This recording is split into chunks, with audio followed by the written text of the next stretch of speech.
Hey everyone, welcome back to this very special episode of On Purpose. Thanks to our partners at BetterHelp for this episode. Today I'm joined with Jesus Joe, licensed therapist and head of clinical operations at BetterHelp. Also, I just want to remind you that just because you might hear something on the show that sounds similar to what you're experiencing, beware of self-diagnosis. You want to find a qualified professional to assess and explore diagnosis if that's important to you.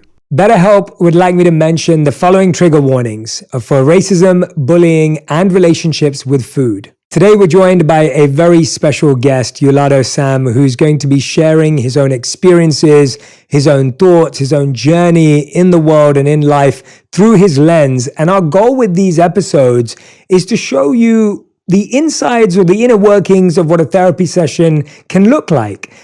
So what we're going to be doing is guiding Yulato through some therapy questions that is going to help him reflect, share his experiences, share his thoughts in a way that hopefully shows you that therapy is accessible, it's approachable, and I'm hoping that these give you a sense of what a real session could look like for you, so that if you've had any fears or any doubts or any challenges with finding a therapist or going to therapy, that hopefully some of those will go away. And of course, hopefully you download BetterHelp and use it in your life to make therapy really accessible and affordable and approachable for you. So Jesus, it's always good to have you back in the studio.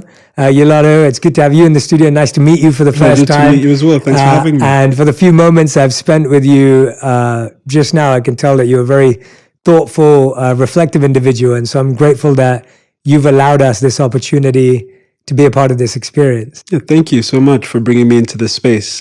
As always, curating a space of wellness is something that is really necessary, but also difficult to do. So already the fact that we have this easy breath and, the nerves and jitters aren't necessarily bubbling to the top, I'm really excited to be able to have this conversation with you both. I'd love to hear a bit about you, and then that can go further into what you would like to talk about today.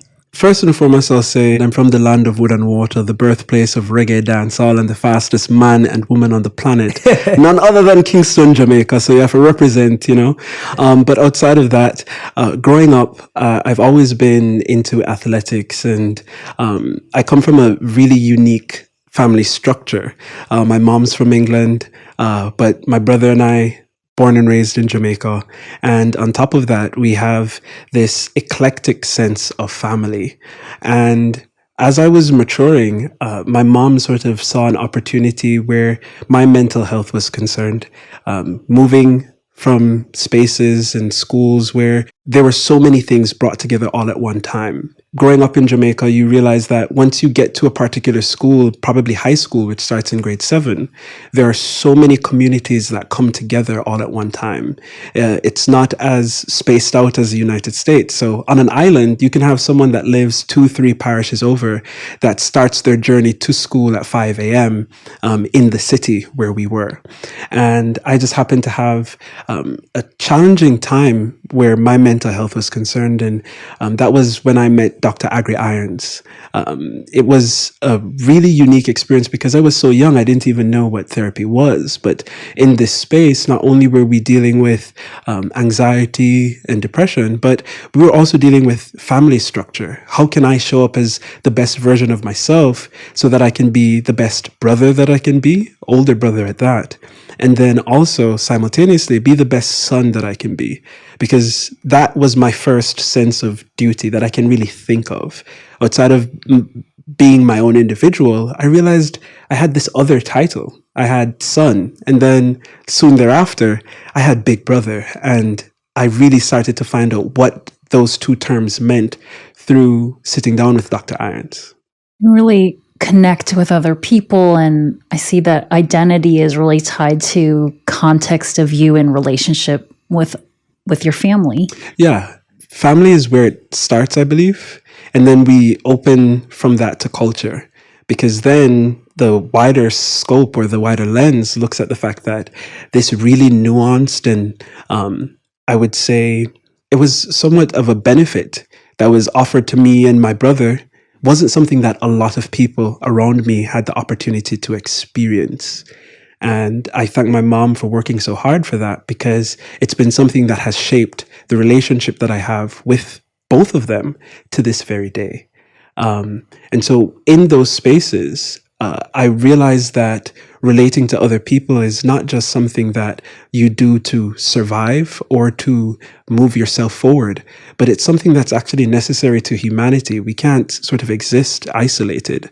And finding ways of communicating are super important, as we've learned over the last maybe 2.5 years as well.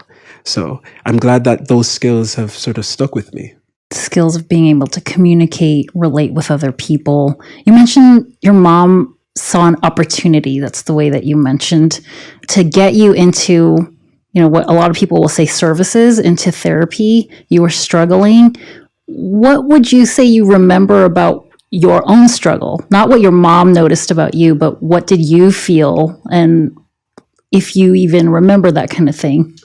I can honestly say, in the simplest form, the things that I remember are being exceptionally present with myself, but not fully understanding what that meant. So there are these things happening internally. There are these thoughts that are running a little faster than I can keep up with.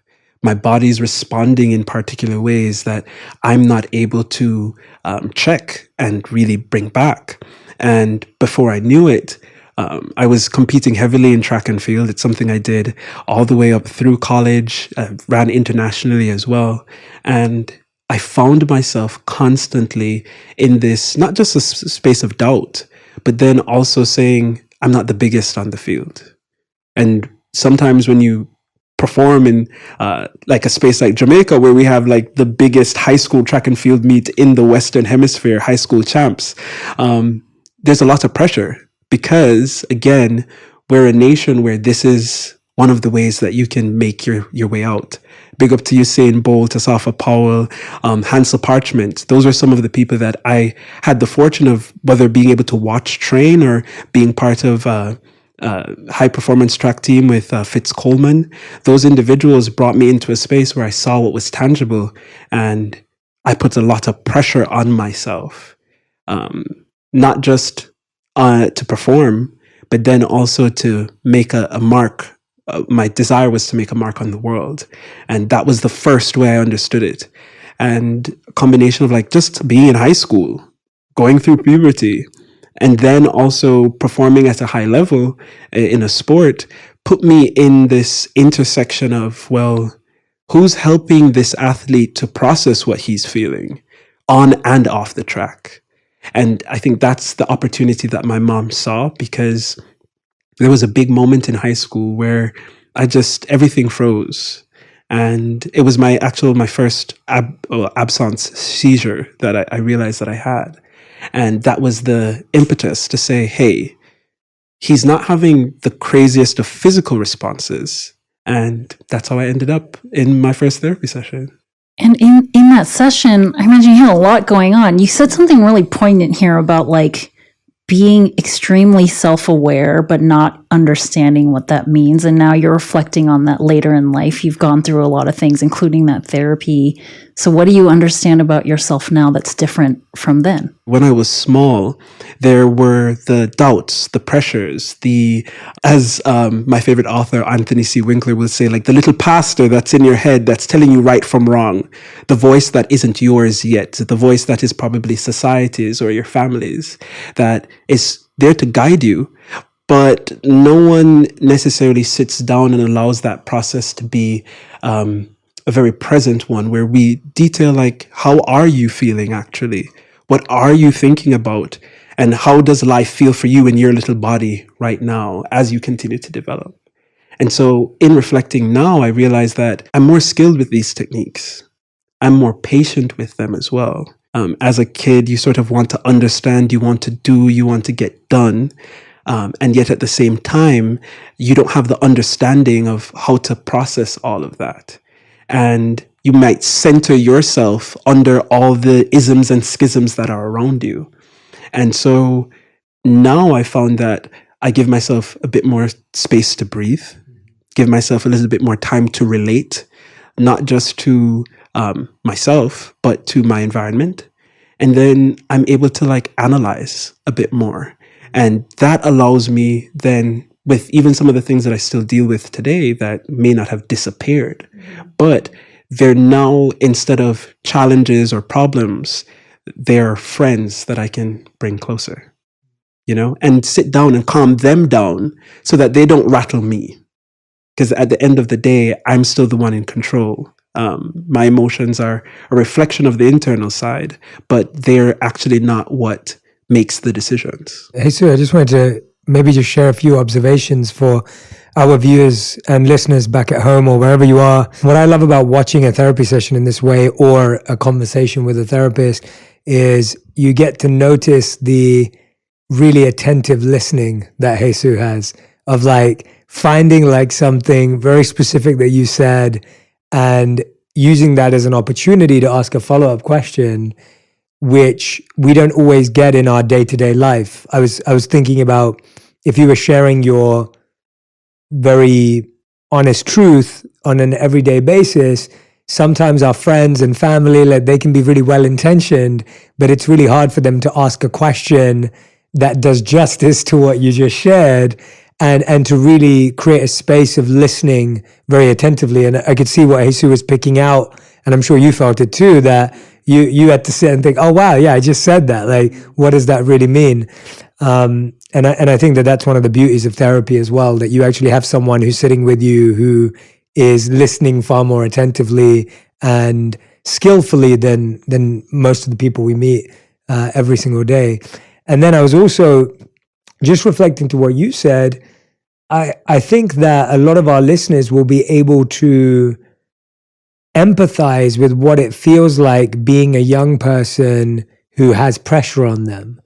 So whether it's sports or athletics, or whether it's dance or gymnastics, or whether it's swimming, or whether it's, whatever it is that any of us did when we were young, I think everyone can empathize with that experience of feeling like I'm not big enough, I'm not fast enough, I'm not skillful enough, like, and I can't even imagine what it begins to feel also when you feel that is a method in your nation to create some impact in your life, like that. If you add that layer to it, that's a really remarkable layer. So I just wanted to share some of those reflections quickly from what I was hearing as well through this session. So if you're listening or watching right now, I hope you're appreciating and taking in all of these cues. Thank you. I mean, you're noting, I think, a very key difference from talking to people that you care about, that care about you, your friends, your family, the folks that you generally want to turn to first when you're going through something. Oftentimes when they respond, when the folks that love you are listening to you speak, they're trying to respond in a way that's kind of like emotionally tied up in who you are in the relationship. So you're listening to respond with you in that response. What therapists are generally doing are listening to respond to you with you in mind. I'm not responding with like anything that has to do with my life or trying to connect it to something about me. And that's what people do. That's what friends do with each other, is I'm going to respond in a way that helps us connect on this friend level.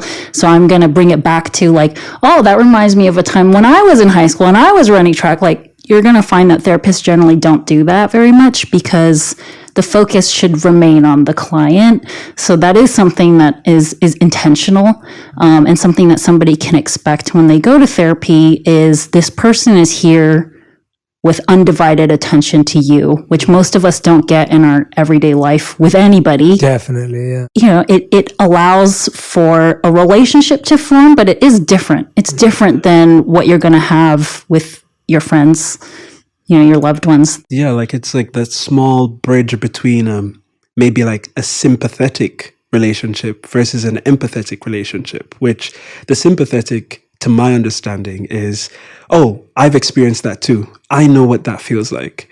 Whereas what we're noting now is just sitting down with the person and being like, I actually heard what you said, and you mentioned this.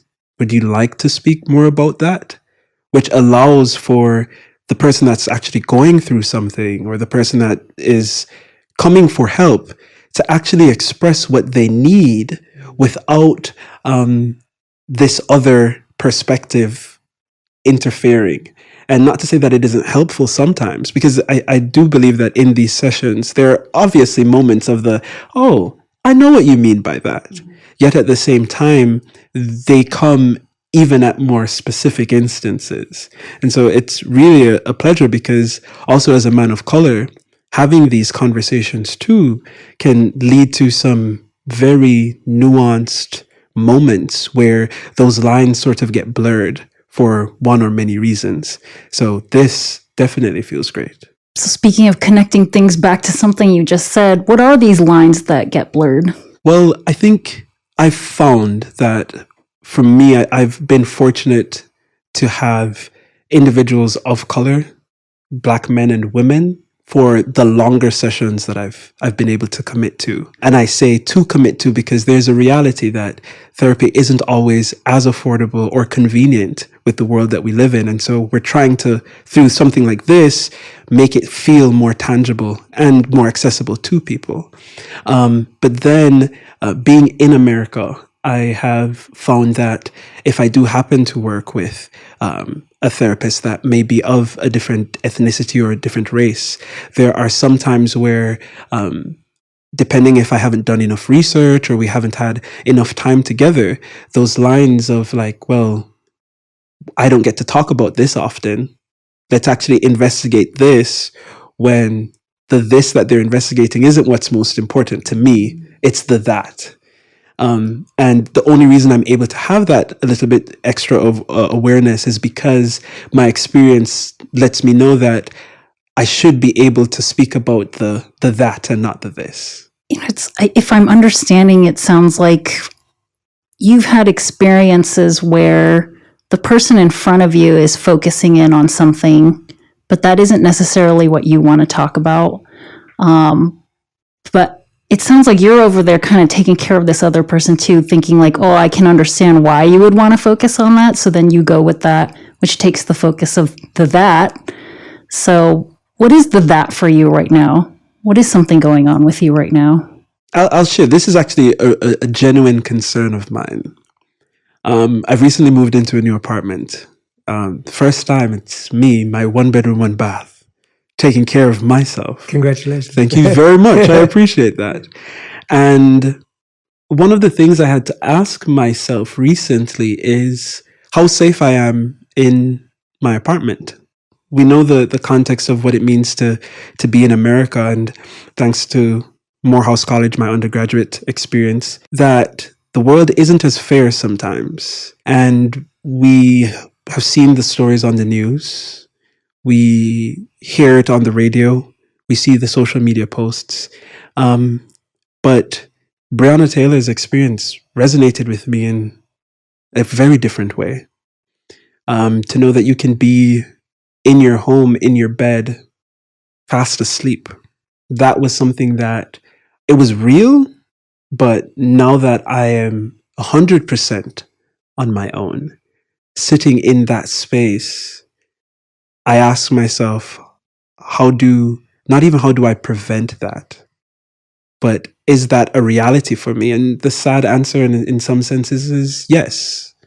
There is the small chance that if I haven't introduced myself properly to my neighbors, or if I leave at different hours, if I wear particular things, I might be seen as suspicious instead of mysterious and cool. You know, that I always want to be that low-key sexy neighbor, like, oh my gosh, he's leaving. He's coming back, you know? But the reality that I also have to navigate is that before they get to meet me, their awe might actually be, I guess, colored by the hue of my skin. And it's something that I have to be aware of regardless of where I am. And it just so happens that I live here. And so all the contextual matters of like what it means to be Black in America, like sort of came back to me all at one time. So thank you for sharing that. For many other people who are describing to folks like, I just moved into my first place of my own, the first thing that a lot of people are going to think is like, that's awesome. Congratulations. That's amazing. And then you continue to share that actually, you also have to be concerned about your safety. This is not something that many people have to think about. And, as you're speaking, I also have a lot of my own emotional reaction to hearing you, because our homes are supposed to be our sanctuaries. Our homes are supposed to be the safest place where we can let our hair down, where we can feel comfortable, where we don't have to be on edge about anything. What I'm hearing is that for you, that is not always the reality. Yeah. And you want me to believe in this progress, right? And yet at the same time, on the news, I'm able to literally see a physical representation of my features going through these extremely traumatic experiences, right? I'm seeing it not only represented by people advocating for it, but also sensationalized and debated as to whether, it's just or not. When in reality, there are so many faces that look like mine, that dream like I do, that sound like I do, that are slowly absorbing all of that information. And without proper resources, without spaces like this, the discussion around empowering you in the face of that adversity is somewhat lost. And that is probably one of the goals of being a Morehouse man. It's to be a candle in the dark, to represent that even though I know this reality is around me, this shadow might be following me. That's a lot of pressure for yourself again. A lot of pressure to be light in a very dark world. So what are the things you'd say in your life that continue to motivate you to overcome that pressure, to meet that pressure? I think of my granddad that recently passed. Again, we go back to family. So needless to say, my mom, my brother, my grandmother, my family. But outside of that, in the world, we get some small glimmers of hope. And one of the ideas that I constantly have is, what's my hope? And that happens to be my art. What gives me hope is a great story, but a story that doesn't reflect a lot of the stereotypes. I don't know if you all watched my favorite movie of the year thus far, Everything Everywhere All at Once. Really fantastic movie. Outside of that, I love the World Championships. You were earlier this summer, big up Shelley and Fraser Price, Elaine Thompson, big up Hansa Part, the whole, anytime I can see people thriving, it's always big for me. I noted that there must be an immense pressure to continue to share this light that you have inside of yourself with other people, on top of also having to wonder if you're safe in your own home, if you're safe in any space, like you said. And it's hope that you come back to that allows you to move through this world, continue navigating. It gives you kind of the freedom to continue to see beauty in the world. What about times where it doesn't feel so easy to do that? Well, this is where the skills kick in, is it not? And so it's going to the skills that I have, or taking a moment, grounding myself. And when I say grounding myself, sometimes it's the difference between a shallow breath and an actual deep breath. And knowing the difference in my body of what that actually feels like. There's a lot of people don't know what it means to breathe, below their rib cage. And it's something that's uncanny to me because as an athlete, I was also never taught to breathe. I learned Seems like an important thing to be able to do. Super important thing. I learned about aerobic and anaerobic respiration, but no one ever gave me an exercise to expand my lung capacity. Right? I'm putting my body under duress. I'm putting my body under stress. I like to use sports as an analogy sometimes for life, right? And yet still, the one process that is going to go whether or not your body is under that, right? The part that fuels you is not so much so expounded on. And so the skills really come into play when I'm not feeling my best. I typically, in those dark moments, either go to art, go to my loves, or go to my family. It's all still about connection, relationships, being together, interconnectedness. And it's making me think of intersectionality, how things in all of our lives meet each other in some way. It's clear that you're a person of the world that is absorbed. You said that, life is an active choice that you're doing all the time, that you have these skills that get you through the more challenging times. Can you share where you started learning these skills? If nobody taught you how to breathe, where did you learn how to do that? I happened to be in these really amazing spaces, collaborating with these great people. And I ended up working with, after grad school, I ended up working with this wellness brand. And while we were there in that space, that was my first introduction to probably like mindfulness in that extent. Sound healing, those types of things. And that was where a little bit of interest started to like develop.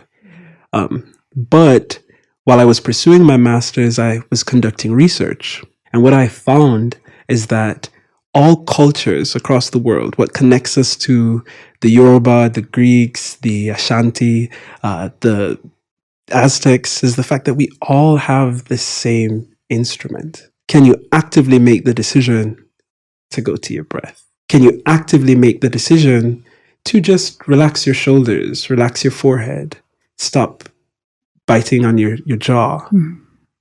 These are all little things that we don't realize that we're doing, but no one is ever saying to you, hey, take a second and actually stop bracing, because people think bracing means this. You going out there and grabbing the bull by the, what I'm hearing is like, even when maybe you were conscious of it or not, people weren't teaching you things, but you went out to be taught by the world in some way or another. You're an active student of life, it sounds like, in that a lifelong learner. And I'm also seeing that this lifelong learner has taken all the beauty that he's found, and you really want to share it with other people.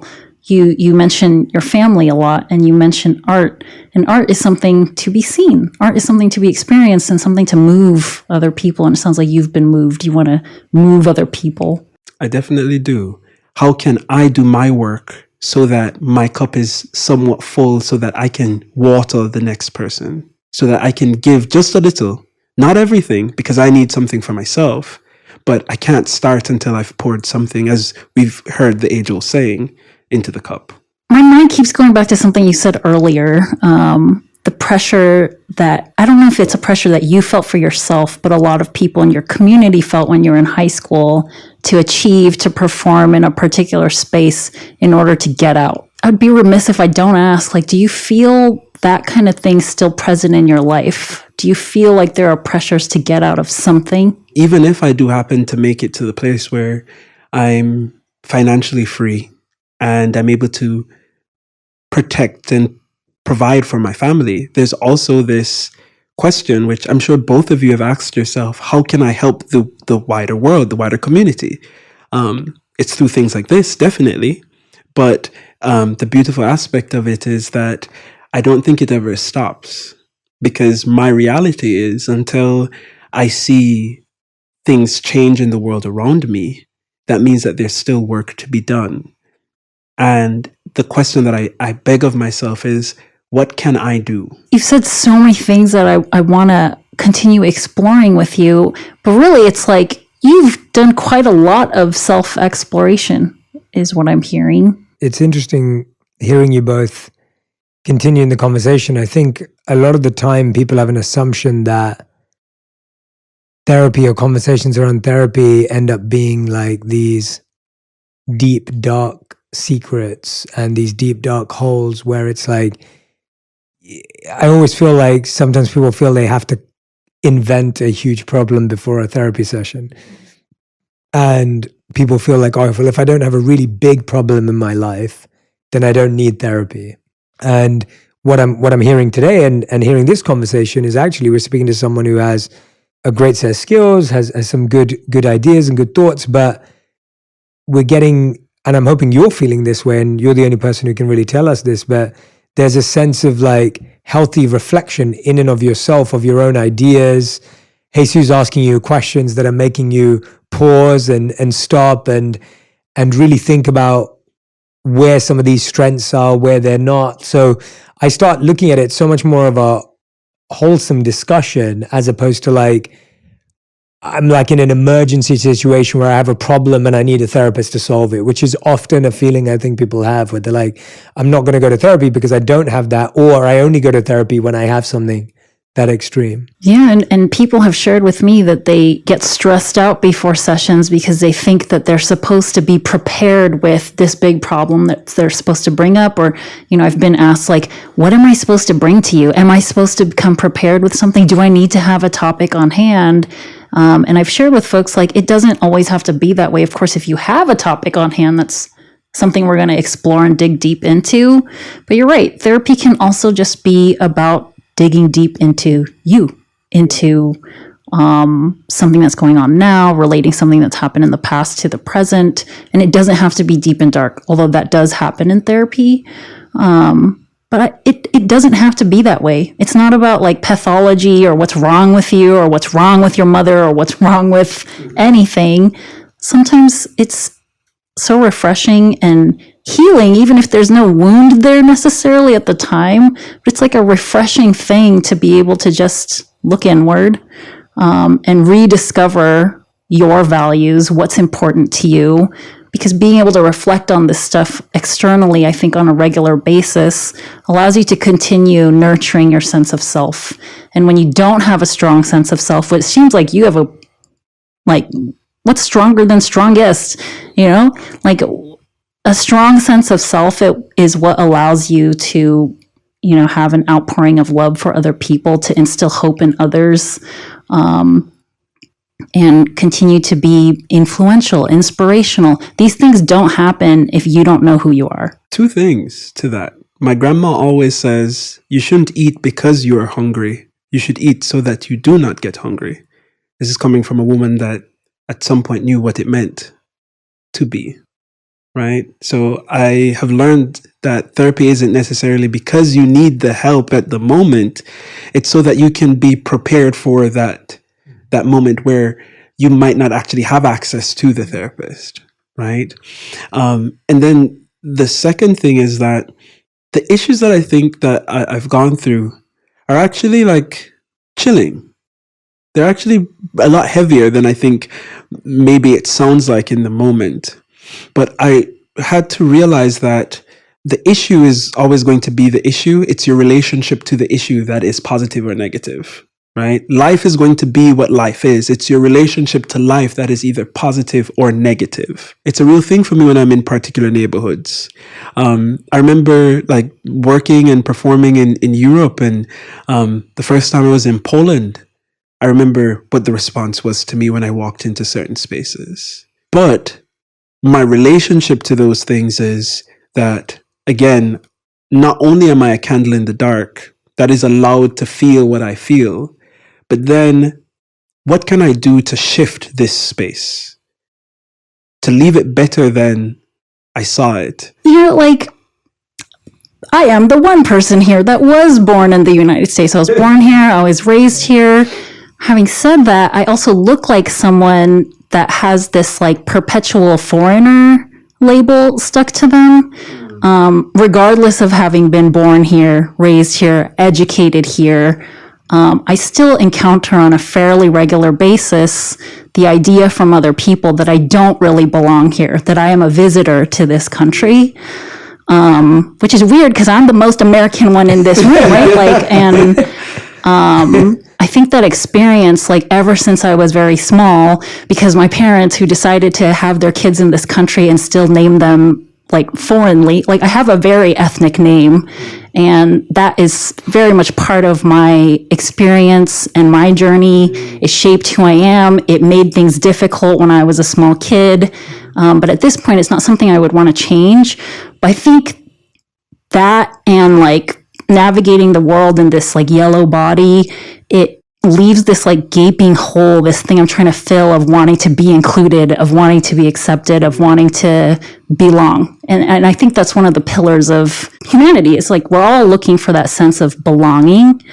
And I think, my journey into my profession and the career track I've chosen and everything that I've done at this point is all related to that. And you said something about, getting to know people on an individual level, on a one-on-one experience, when I get to learn about somebody else's life and their pain and their hope and their love, it allows me to feel closer to that sense of belonging. It's like we're all actually kind of the same in many ways, regardless of all kinds of stuff. And it allows me to feel included. I entered a field too. Mental health is still very predominantly white.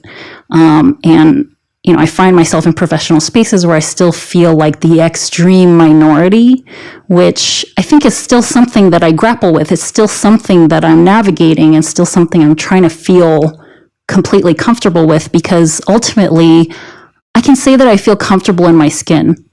I feel good that I live authentically, but there are still contexts and there are still spaces and there are still times where I don't feel that same confidence in myself. And it's something I bring with me, I think, to my work, because I know I look like a certain way and I know that people are thinking about something as soon as they see me. Right. And that's part of the work too, and part of my personal and professional challenge is always feeling like I have to prove myself. And the nice thing when I'm in an actual therapy session, when it's just me and this other person, a lot of that pressure actually dissipates. It's not really there as much, because as soon as this other person starts to recognize that they can feel safe, because I'm not here to talk about anything that would make them feel othered in this one-on-one interaction, I feel accepted by them too, my clients. And I think that's what intersectionality is about. Even, for example, you sharing that allows me to feel like you can understand my plight a little bit more, because it's also one thing that I've noticed, because there are individuals that may look like us that also don't have that awareness either, right? And growing up in Jamaica, I was really fortunate to be able to grow up and see Black billionaires, to see doctors that looked like me, to have teachers, both male and female, that looked like me. And when I went to Morehouse, I was very fortunate to have that continue. But I will let you know that since leaving Morehouse, almost every instructor that I've had, every teacher that I've had in my master's program, I did not have one Black instructor directly teach me. I had to go out and find in the department, right? And one of the things that really grounded me was actually knowing that I know that it's possible. And I think that's also like a double-edged sword, because knowing what's possible and then being in a space where it's not visibly seen, it then frustrates you, because it's like, why isn't it happening? But the reality is that if we can be intentional and creative and mindful in not just our art, but the way that we live, the impact that we'll have is so much longer lasting that we can literally shape the way people are going to experience the world. Well, Yolanda, hearing from you today, I feel very inspired by your commitment to the work that is so important to your heart, not just to your heart, which is so important to the world, right? Like, this is work that I think we all believe is valuable and needed and critical. It's not even, it's not a luxury. This is just a necessity for what we need as humankind. But what I find very indicative is that the work that you've been able to do with your family, through the amazing experiences that you've had thanks to your family, through the work that you have done in therapy, has given you the ability to now go out and want to share this message with the world. Like, that's what, at least what I'm, and you can totally agree, disagree, but that's what I'm perceiving in someone like you, where you've been through your pain, you've been through challenges. Of course, we're always going through pain and challenges, but you're someone who's created a toolkit for yourself, whether it's the tools that you develop through therapy or, and so now you're in a position of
strength and empowerment in wanting to go and be this light that we were discussing and dealing with the pressure of being that light.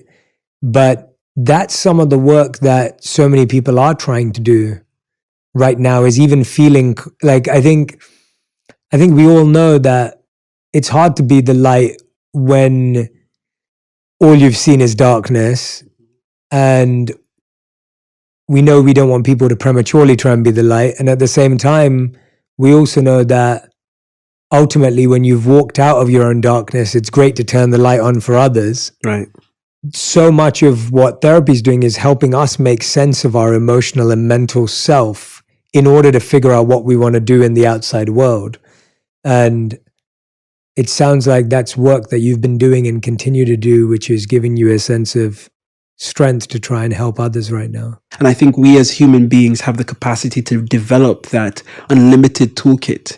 But it's not until we have great teachers and collaborators, access to information, access to basic human needs, that we can stop thinking of survival and we can then start to thrive. And so I have to give thanks for the blessings that I have. Thank you so much, Ilona. Thank you. Hey, Sue, did you have any final words or remarks for us for today that you wanted to share? Wish I had something super wise. My relation to that is that's part of what I think I aim to have my clients strive for in therapy, is integration of separate pieces of self, integration of, all these different components. Those are all very important things that I think about in conceptualizing a client case also. Really integrating all these things that may feel disconnected or disjointed is what allows you to continue to be authentic and move through the world as somebody that you feel really comfortable being, somebody that you want to be around. Thank you so much for sharing that. Really powerful. Everyone who's been listening and watching at home, I hope today's episode has been enlightening in so many different ways, in not only the process of therapy, which is what we started with, but in helping each and every one of us recognize more coherently the amount of work that we need to do as individuals and as a society. I think that's ultimately what I always take away in these conversations, is just how much progress we need to make individually and collectively. And I think anyone who's listening to On Purpose is dedicated to that. I believe that everyone is dedicated to their personal growth and the growth of the society around them. And when we recognize that those two things are not disconnected, that they're actually one and the same, I often say to people, if we care about ourselves, then we'll care about our kids. That's obvious. And then when you care about your kids, you care about your kids' school.